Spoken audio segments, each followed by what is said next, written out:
Halo pendengar setia RJ Podcast. Duduk santai, kita bahas tata kelola AI generatif bareng-bareng ya. Topik ini lagi, panas banget kan. Gimana sih sebaiknya kita ngatur teknologi AI generatif atau Gen AI ini yang perkembangannya super cepat banget? Kamu pasti sering dengar lah ya, perdebatan antara yang bilang gaspol inovasi sama yang bilang, tunggu dulu, hati-hati dong ini bahaya.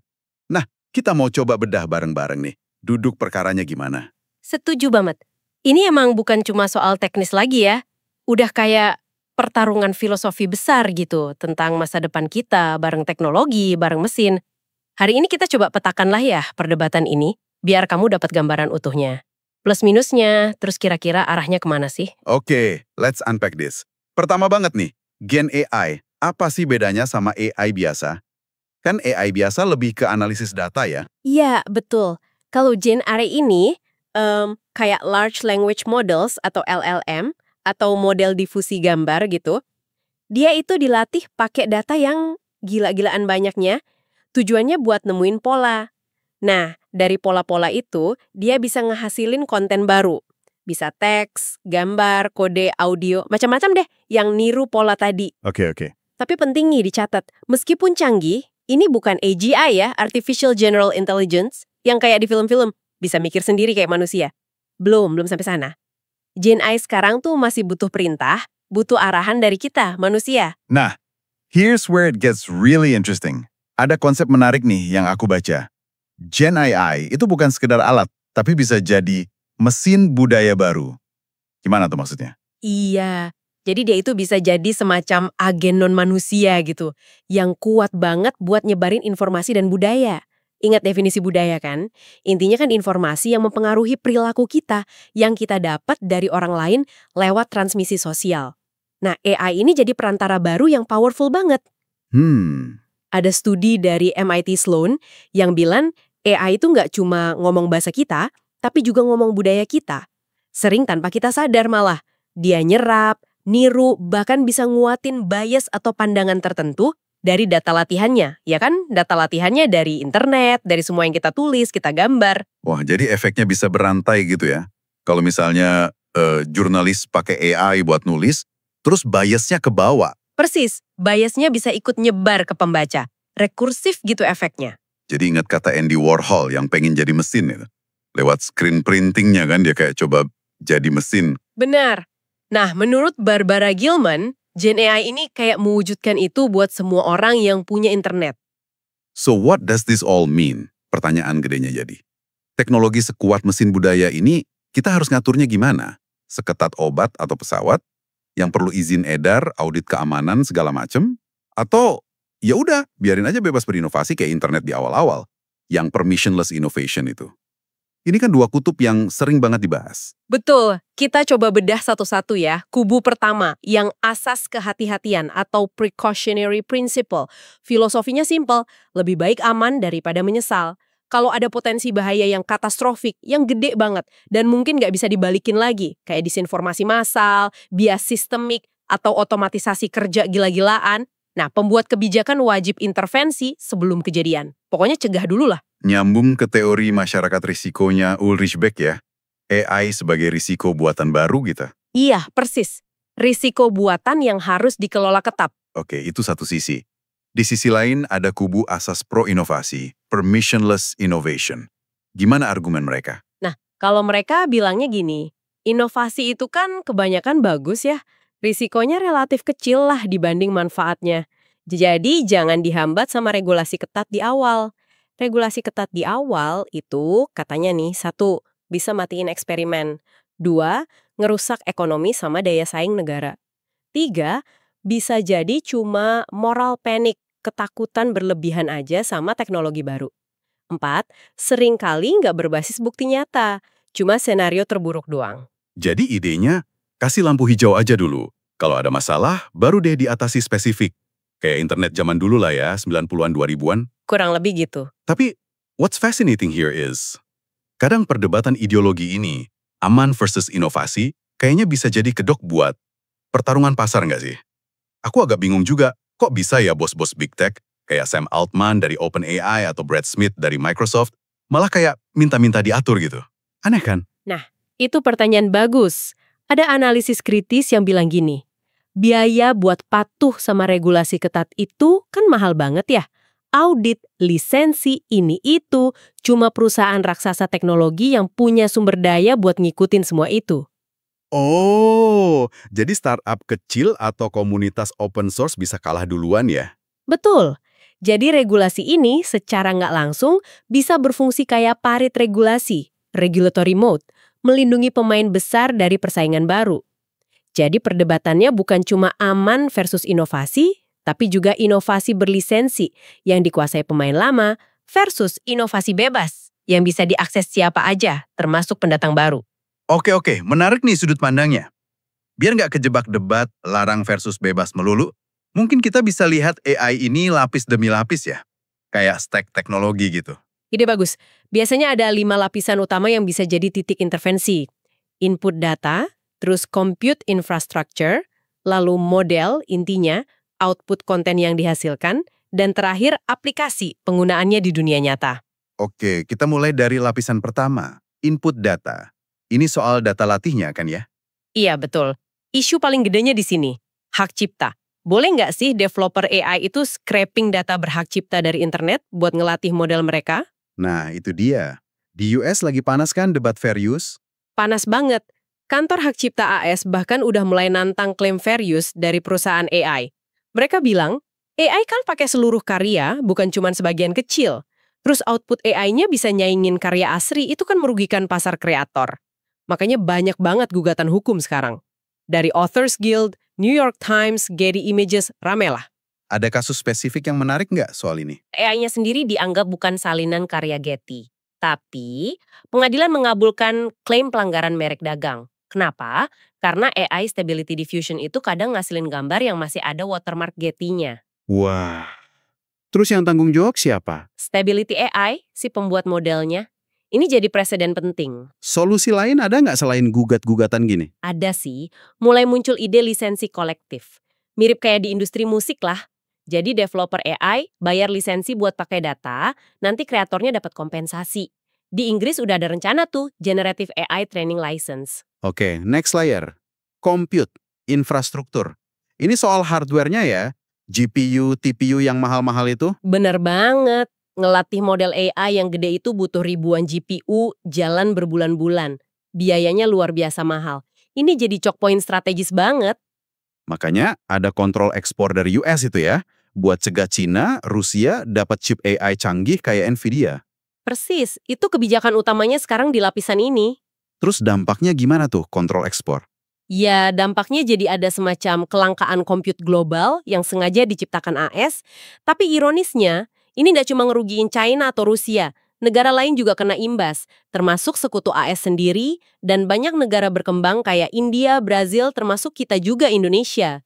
Kita masuk tingkat menengah yang kena pembatasan rumit. Wah, jadi malah mendorong negara-negara ini buat Buat ngejar kedaulatan AI, cari pemasok chip alternatif, bangun infrastruktur sendiri, biar nggak tergantung sama AS. Malaysia, Indonesia, banyak yang udah mulai ke arah sana. lanjut ke lapisan model inti. Ini jantungnya AI ya, kayak GPT-4, Llama 3. Debatnya apa di sini? Debat kuncinya di sini. Open weights versus closed source. Modelnya mau dibuka buat umum atau ditutup rapat. Kurbu open gimana argumennya? Kayak Meta dengan Llama kan mereka open ya? Iya, kubu open, kayak Hugging Face, Meta, mereka bilang keterbukaan itu penting buat transparansi, biar bisa diaudit, buat riset keamanan, mendorong kompetisi, dan juga penting buat kedaulatan digital negara-negara. Terus kubu yang pengen ditutup, yang closed, alasannya apa? Alasannya keamanan. Mereka khawatir model open weights yang kuat itu punya risiko dual use, bisa dipakai aktor jahat. Bayangin aja negara musuh atau teroris bisa download modelnya, hapus pengamanannya, terus dipakai buat tujuan jahat. Mendesain patogen baru misalnya. Atau buat serangan siber canggih. Itu kekhawatiran utamanya. Ngeri juga ya? Oke, lapisan berikutnya. Lapisan output konten. Fokusnya ke apa yang dihasilkan AI. Teks, gambar, video sintetis. Betul. Intervensi utamanya di sini adalah watermarking, dan provenance, alias pelacakan asal-usul konten. Biar kita tahu ini konten asli atau buatan AI. Udah ada standarnya? Mulai ada yang dominan, namanya C2PA. Ini didukung banyak pemain besar, Adobe, Microsoft, Google, Intel. C2PA ini kayak label nutrisi digital lah, content credentials namanya.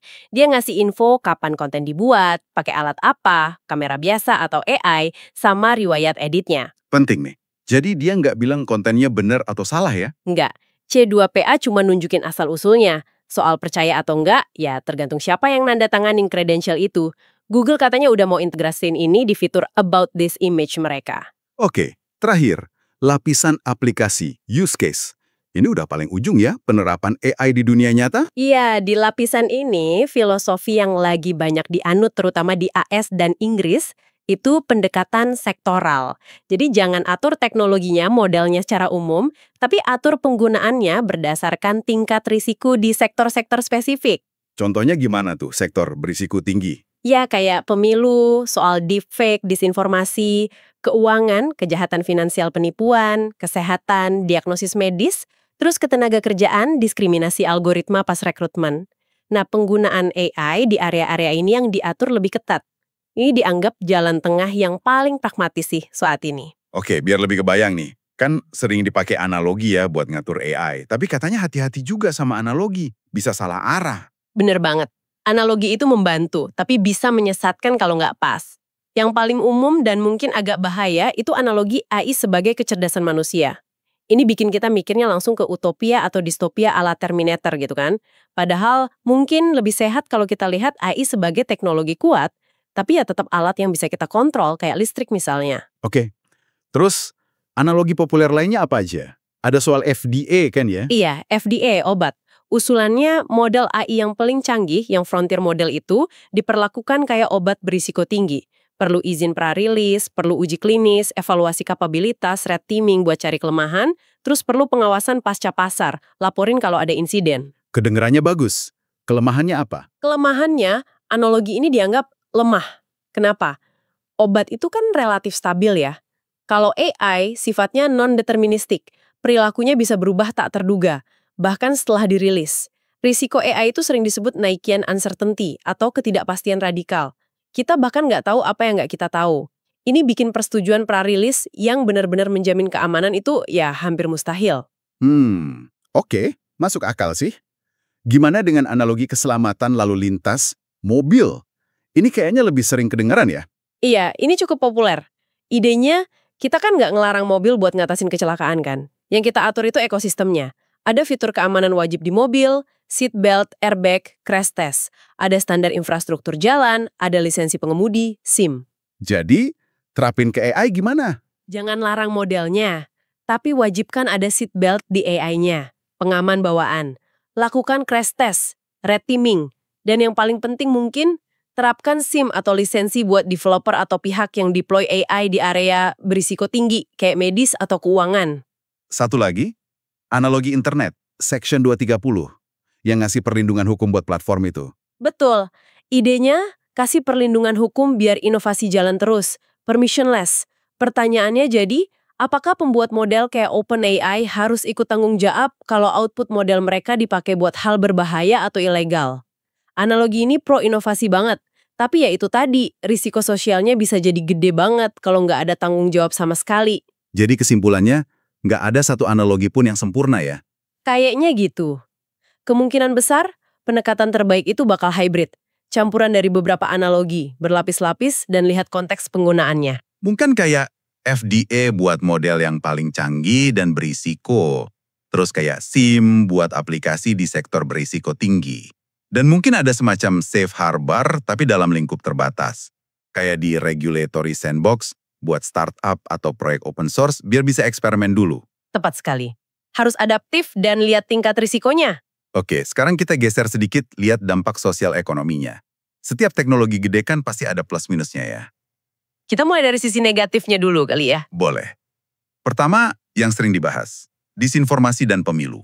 sempat ada ketakutan besar kan soal AI Apocalypse di pemilu-pemilu terakhir. Kayaknya belum separah itu. Justru bahaya yang lebih halus yang muncul itu namanya liar's dividend. Jadi orang jahat bisa gampang aja klaim video atau audio asli yang memberatkan mereka itu palsu buatan AI. Nah, itu yang repot. Tapi sisi baiknya ada juga kan, kayak buat terjemahan. Iya, AI juga dipakai buat nerjemahin pidato kampanye ke banyak bahasa, jadi jangkauannya lebih luas. Oke, isu kedua. Hak cipta dan ekonomi kreator. Ini tadi udah disinggung dikit ya. Kreator pada takut digantiin AI. Banget. Mogok kerja penulis, WGA, dan aktor SAG-AFTRA di Hollywood tahun 2023 itu respons penting banget soal ini. Dan hasilnya lumayan signifikan loh. Kontrak baru WGA bilang AI nggak boleh dipakai buat nulis atau nulis ulang materi sastra. Terus kontrak SAG-AFTRA minta harus ada persetujuan dan kompensasi kalau mau bikin replika digital aktor pakai AI. Wah, ini kemenangan penting buat para kreator ya. Ketiga, pasar kerja. Otomatisasi versus augmentasi. Ini debat klasik. Teorinya Acemoglu dan Restrepo itu kan ya. Teknologi bisa menggantikan displacement atau membantu produktivitas kerjaan manusia. Betul. Studi-studi empiris terbaru, termasuk yang di 2025, nunjukin kalau automation AI yang tujuannya menggantikan manusia itu cenderung nekan upah. Tapi, augmentation AI yang tujuannya membantu manusia itu malah bisa ciptain kerjaan baru dan naikin jumlah pekerjaan. Nah, Gen AI ini jatuhnya lebih kemana? Sejauh ini, tampaknya Gen AI lebih cenderung ke augmentasi, membantu. Yang menarik, studi nunjukin kalau pekerja dengan performa paling rendah itu justru yang paling diuntungkan. AI bantu mereka ngejar rata-rata. Jadi ada semacam kompresi skill gap. Oke, nah ini nih yang sering kelewat. Dampak lingkungan, energi, dan air. Gimana ceritanya? Ini biaya tersembunyi yang gede banget sebenarnya. Ngelatih model gede kayak GPT-3 itu makan listrik banyak banget dan ngasilin emisi karbon yang nggak sedikit. Tapi yang mungkin lebih signifikan lagi itu penggunaan sehari-hari yang disebut inference.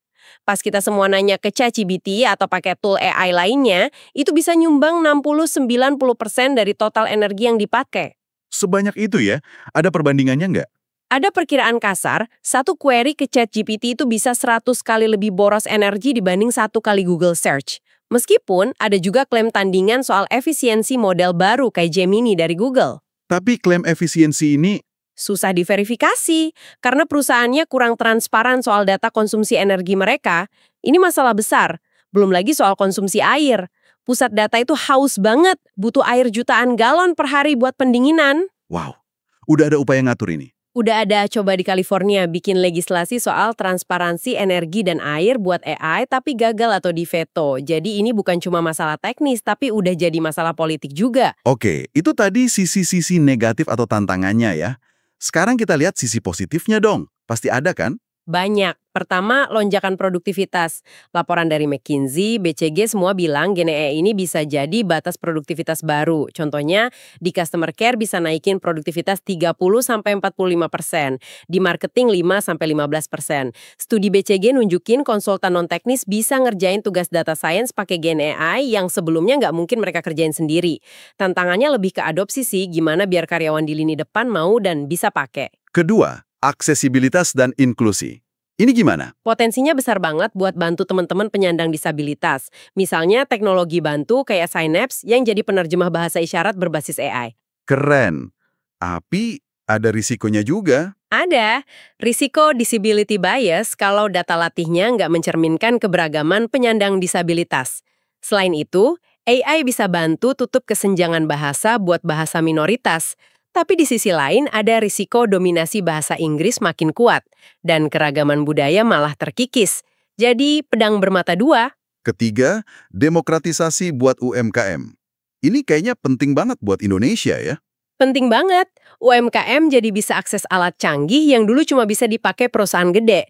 Survei OECD nunjukin sekitar 31% UMKM udah pakai Gen AI. Ini bantu mereka ngatasin kekurangan skill, kurang tenaga kerja, jadi waktunya bisa dipakai buat inovasi atau ngembangin bisnis. Terakhir, sisi positifnya. Akselerasi riset dan pengembangan R&D, Gen AI ini udah mulai mengubah cara penemuan ilmiah dilakukan. Contoh paling keren mungkin ya, Nobel Kimia buat penemuan struktur protein pakai deep learning. McKinsey juga bilang R&D ini salah satu area yang nilai ekonominya paling besar dari Gen AI. Wah, jadi emang kompleks banget ya plus minusnya. Oke, sekarang kita lihat peta geopolitiknya. Ini kan jadi ajang rebutan pengaruh juga antar negara kan? Banget. Secara garis besar, ada 3 model utama tata kelola AI yang lagi bersaing di panggung dunia. Pertama, model Uni Eropa. Lewat EU AI Act mereka, sangat komprehensif, legalistik, pendekatannya berbasis risiko. Ada 4 tingkatan risiko. Tak dapat diterima, risiko tinggi, terbatas, minimal. Fokus utamanya perlindungan hak dasar warga dan keamanan. Model ini yang paling dipercaya publik global menurut survei Pew. Oke, Eropa fokus ke aturan dan hak. Terus Amerika? Kedua, model Amerika Serikat. Lebih pro-inovasi, pendekatannya sektoral, atur per kasus, per industri, dan ekspos, atur kalau udah ada masalah. Mereka lebih andelin kerangka kerja sukarela kayak NIST AI RMF, fokusnya ke daya saing ekonomi dan inovasi. Inggris, pendekatannya mirip AS. Tingkat kepercayaan publik globalnya lebih rendah dibanding UE. Terakhir, Tiongkok? Ketiga, model Tiongkok. Pendekatan mereka lebih agile, gonta-ganti cepat, fokus utamanya kontrol negara dan keamanan nasional. Mereka keluarin regulasi cepat dan bertarget, kayak interim measures buat Gen AI. Jadi mereka coba seimbangin antara dorong industri AI domestik, tapi di saat yang sama kontrol ketat kontennya biar harus sejalan sama ideologi negara. Model ini yang paling nggak dipercaya secara global. Selain pemerintah, ada pemain lain nggak di level negara ini? Kayak badan persaingan usaha? Ada, dan lagi agresif banget. Otoritas persaingan kayak FTC di AS, CMA di Inggris, sama Komisi Eropa lagi gencar selidiki kemitraan antara Big Tech sama lab-lab AI top, kayak Microsoft sama OpenAI atau Google sama Anthropic. Khawatirnya, Big Tech ini pakai kontrol mereka di infrastruktur compute, distribusi lewat cloud, buat cekik persaingan di level model fondasi. Biar startup atau pemain lain susah masuk. Nah, if we connect this to the bigger picture, buat negara-negara berkembang, Global South, perdebatan antara model AS vs UI ini kadang rasanya agak jauh ya. Apa kekhawatiran utama mereka? Kekhawatiran utama mereka itu risiko kolonialisme digital baru. Jadi negara Global South cuma jadi sumber data mentah buat ngelatih model AI di Global North, AS Eropa. Terus ujung-ujungnya cuma jadi pasar buat beli API atau teknologi jadinya. Ini kan bikin ketergantungan teknologi makin parah. Makanya muncul dorongan buat Kedaulatan model atau model sovereignty. Biar nggak tergantung terus. contohnya Indonesia gimana? Posisi kita di mana nih? Kita jelas rentan banget sama ketergantungan platform asing. Makanya sekarang ada dorongan kuat, baik dari swasta maupun pemerintah, buat kembangin LLM bahasa Indonesia sendiri. Tujuannya bagus, buat jaga dialek lokal, buat atasi tantangan pembangunan spesifik Indonesia, dan buat pertahanin kedaulatan data kita. Tapi ada kritik juga kan soal ini. Kayak takutnya cuma ikut-ikutan FOMO pemerintah. Ada kritik itu. Ada yang bilang mungkin lebih strategis kalau kita fokus ke aplikasi AI yang praktis aja. Buat pertanian, kesehatan, bantu UMKM. Daripada habis energi dan biaya besar coba nyaingin AS atau China bikin model fondasi dari nol. Secara regulasi Indonesia gimana? Saat ini, regulasi AI kita masih nebeng di bawah payung hukum yang udah ada. Terutama UU ITE sama UU PDP, Perlindungan Data Pribadi. Kemungkinan besar nanti Badan Pelaksana PDP, BPDP, yang baru dibentuk itu bakal jadi regulator utama, khususnya soal penggunaan data pribadi buat AI. Nah, dilemanya buat negara Global South soal model AI ini, kalau pakai model tertutup dari luar, ya makin parah kolonialisme datanya. Tapi kalau dorong model terbuka open source, itu bisa bantu kedaulatan lokal. Tapi ya itu tadi, risiko penyebaran kemampuan berbahayanya juga naik. Plus, ekosistem open source global pun saat ini masih didominasi pemain AS. Jadi, tata kelola global yang terpusat itu susah banget dicapai. Yang paling mungkin muncul adalah club governance, koalisi negara atau perusahaan yang sepaham, dan tata kelola polisentris, banyak pusat pengambilan keputusan, US, AS, China, dan lain-lain. Tantangannya, gimana bikin sistem polisentris ini lebih inklusif buat suara dari Global South. Oke. Biar makin mantap nih pemahamannya, ada nggak sih teori-teori dasar atau pemikir kunci yang idenya membentuk cara kita mikir soal tata kelola AI ini? Singkat aja mungkin. Ada beberapa yang penting banget. Pertama, Lawrence Lessig dengan ide Code is Law.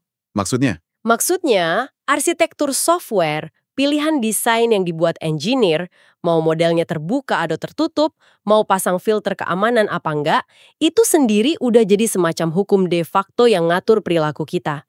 Kalau nggak diatur buat kepentingan publik, ya kepentingan komersial yang bakal ngatur kita lewat kode. Oke. Kedua, David Collingridge dengan Dilema Collingridge.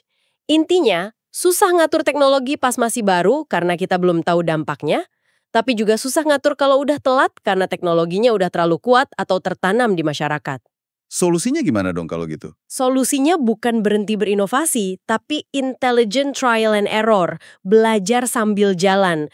Makanya konsep kayak regulatory sandbox atau kerangka kerja yang adaptif kayak NIST RMF itu relevan banget. Ketiga, Elinor Ostrom, pemenang Nobel Ekonomi, dengan teori Governing the Commons. Idenya, komunitas itu bisa loh ngelola sumber daya bersama secara kolektif dan berkelanjutan. Nggak harus selalu negara atau pasar. Ini relevan banget buat mikirin data internet sebagai data commons atau model AI open source sebagai digital commons. Mendukung solusi kayak lisensi kolektif tadi sebagai jalan tengah. Paham. Jadi makin jelas ya. Ini benar-benar bukan pilihan hitam putih, larang versus bebas. JNE ini unik banget. Kayak kata kamu tadi, potensinya kayak mesin cetak. Tapi risikonya bisa kayak reaktor nuklir. Jadi pendekatannya harus berlapis, harus cerdas. Betul sekali, makanya banyak yang usulin kerangka kerja hibrida sebagai jalan tengah. Mungkin bisa kayak gini kombinasinya. Pertama, ada pagar universal. Ini aturan dasar yang wajib buat semua model AI fondasi. Isinya minimal transparansi soal sumber data latihnya dari mana, terus transparansi output, konten AI wajib dikasih label pakai standar kayak C2PA tadi, sama kewajiban lapor kalau ada insiden berbahaya. oke, itu lapisan dasarnya. Terus? Kedua, regulasi bertingkat, berdasarkan kemampuan modelnya. Buat model yang masih kecil, buat riset atau open source yang risikonya rendah, mungkin dikasih safe harbor, kelonggaran regulasi. Tapi, buat model frontier yang super canggih yang udah lewatin ambang batas kemampuan berbahaya, misalnya bisa bantu bikin senjata kimia atau cyber, nah ini perlu rezim yang lebih ketat. Mirip FDA tadi, evaluasi pra-rilis, audit independen, pengawasan ketat. Oke, terus lapisan berikutnya. Ketiga, dan ini mungkin yang paling penting buat melindungi publik, lisensi berbasis aplikasi. Fokusnya bukan di modelnya, tapi di penggunaannya di sektor-sektor berisiko tinggi. Kayak kesehatan, keuangan, pemilu, hukum. Pengguna AI di sektor ini, misalnya rumah sakit, bank, platform pemilu, perlu punya lisensi atau sertifikasi khusus. Mirip SIM buat nyetir AI di area krusial. Terakhir, Keempat, ruang eksperimen atau regulatory sandbox. Ini tempat aman buat UMKM, startup, peneliti, buat coba-coba inovasi baru pakai AI tanpa langsung dibebani semua aturan kepatuhan yang berat. Biar regulator sama inovator bisa belajar bareng. Pendekatan hibrida ini kedengerannya kayak coba mengambil yang terbaik dari kedua kubu ya. Coba mencegah dampak buruk yang dikhawatirin kubu pro-regulasi, tapi juga nggak mematikan inovasi atau mengunci monopoli yang ditakutin kubu anti-regulasi. Kuncinya di pembedaan antara ngatur modelnya yang cenderung lebih ringan, fokus ke transparansi, sama ngatur penggunaannya yang lebih ketat, berbasis risiko. Kira-kira begitu arahnya. Dan this raises an important final question. Pada akhirnya, semua regulasi ini kan soal kepercayaan ya. Keputusan-keputusan desain teknologi yang bakal mengubah dunia ini sekarang kan banyak terkonsentrasi di tangan segelintir perusahaan atau pemerintah aja. Padahal dampaknya dirasain sama semua orang. Biar teknologi ini bisa diterima dan dapat lisensi sosial buat beroperasi, proses pengaturannya harus lebih partisipatif, harus ngelibatin lebih banyak pihak. Warga biasa, serikat pekerja, kreator, komunitas riset independen. Suara mereka perlu didengar. Jadi, tantangan terbesarnya mungkin bukan milih antara kebebasan mutlak atau keamanan absolut ya, tapi gimana kita secara cerdas, secara adaptif, terus-menerus mendefinisikan batas di antara keduanya. Kita lagi sama-sama nentuin nih, masa depan seperti apa yang mau kita bangun bareng mesin-mesin ini. Dan pertanyaan penting buat kita renungkan juga, siapa yang akhirnya nanggung biaya dari setiap kompromi yang kita buat dalam proses ini? Sesuatu buat kamu pikirin juga kan? Itu dia obrolan kita di RJ Podcast kali ini. Makasih udah dengerin, sampai ketemu di episode berikutnya.